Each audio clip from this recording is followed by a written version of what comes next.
25 ақпан күні Елбасы кітапханасы және Қазақстан Республикасы президентінің жанындағы Мемлекеттік басқару академиясының бірлескен әлемді өзгертетін идеялар әлеуметтік жобасының таныстырылымы өтті. Кеңеске Қазақстан Республикасының президенті кеңсесінің бастығы, Қазақстан Республикасының тұңғыш президенті, Елбасының кітапханасы мемлекеттік мекемесі директорының міндетін атқарушы Махмуд Қасымбеков төрағалық етті.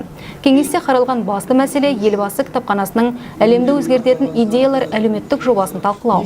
Жаңа жобаның презентациясына арналған кеңеске Қазақстан Республикасының президенті кеңсесі бастығының орынбасары Бақытжан Темірболат, кітапхана қызметкерлерінің басшылары және жоба авторлары қатысты.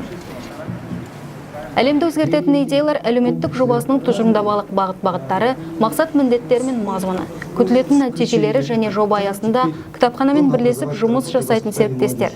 Жобаның перспективасы туралы кітапхана директорының орынбасары Жапсарбай Қуанышев баяндап берді.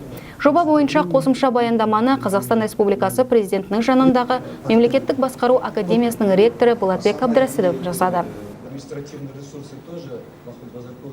Әлемді өзгертетін идеялар әлеуметтік жобасы мектеп оқушылары және студенттермен, сол сияқты жастардың басқа да топтармен тығыз байланыста жұмыс жүргізуді көздейді.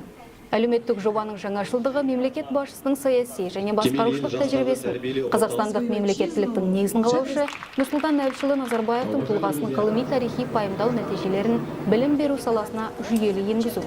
Сондай-ақ тұсаукесер кеңесінде кемелел мәдени білім беру және жастарды тәрбиелеу орталығын құру мәселесі қаралды. Бұл орталық болашақта Елбасы кітапханасының жанынан тұрақты жұмыс істейтін, республикалық, сондай-ақ өңірлік деңгейдегі бірлескен әртүрлі форматтағы ғылыми білім беру, қоғамдық мәні бар мәдени және қоғамдық саяси іс-шараларда өткізуді үйлестіретін орталық болмақ. Сонымен бірге ел аймақтарында кемелелдің өңірлік орталықтарын ашу жоспарда бар.